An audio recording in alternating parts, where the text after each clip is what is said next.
अस्सलाम वालेकुम व्यूअर, कैसे हो? खैर से हो? ठीक ठाक, उम्मीद करता हूँ सब खैर से होंगे। तो आज का जो व्लॉग है वो पार्ट 3 है स्टिक के ऊपर। कि इससे पहले हमने बताया था कि अपर से और साइड से उसका ब्लॉग बताया था कि मतलब हमने किस तरह अपना दिफा करना है। अब ये जो है ये लोअर है, लोअर मतलब कोई पाँव टांगों पे अगर आपके मारता है तो आपने अपना दिफा किस तरह करना है। तो बिल्कुल ईजी है बिल्कुल। लेकिन आपका सिर्फ ये होगा कि आप इसकी प्रैक्टिस करोगे तो आपको इससे भी ज़्यादा इजी होगा, क्योंकि ये इसके लिए फुर्तीला मतलब कि दिमाग चाहिए होता है, हाजिर दिमाग। तो फास्ट टाइमिंग इसके लिए चाहिए, बिल्कुल सेकंडों का गेम है। करना क्या है आपने, बिल्कुल इजी है। आप खाली एक कदम आगे बढ़ेंगे और अपने दिफा कर लेंगे, मतलब आपको कोई मसला नहीं होगा, चोट नहीं लगेगी आपको। करना क्या, देखो ये कर जोर से मारो, तो मारो ये इस वाले एरिया पे या नीचे मारता है।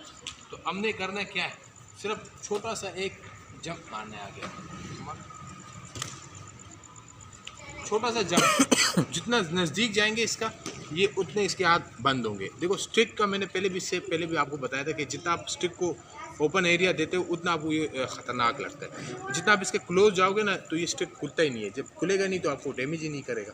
अब करना है, देखो फिर करके दिखाता हूँ। अब मैं इतना दूर हूँ,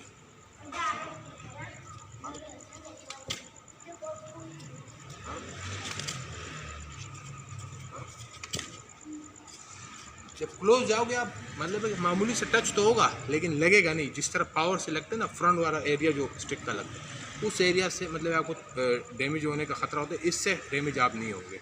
फिर करके दिखाता हूँ। ये फाइट पोजीशन में कराओ, मारो।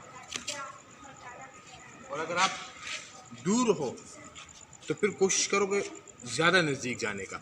जितना आप नज़दीक जाओगे, जैसे कि मैं यहाँ से थोड़ा इस वाले एरिया पे लगेगा, तो फिर आपने करना क्या है, थोड़ा जंप करना है, पाँव को थोड़ा ज़्यादा क्लोज लेके हाँ। जब आप ऐसे करोगे तो आप खुद ब खुद ही मतलब महफूज होंगे। वो उसके साथ साथ फिर करना क्या है आपने, वो भी मैं बताता हूँ। ये कर, अब इसके शोल्डर पे हाथ भी रखना, शोल्डर को आपने पकड़ लिया, आप आराम से बिल्कुल इजी इस वाले एरिया पे मार सकते हैं। ये जो एरिया इस वाले एरिया पे आप मार सकते हैं इसे आराम से बिल्कुल। तो ये इससे क्या होगा कि आप अपना दिफा भी कर लोगे, उसको डैमेज भी कर लोगे। फिर करके दिखाता हूँ, स्पीड से मारो। फिर स्पीड करके दिखाता हूँ कि स्पीड से किस तरह करने का। आपको दिल में ये बात है कि यार इसको मतलब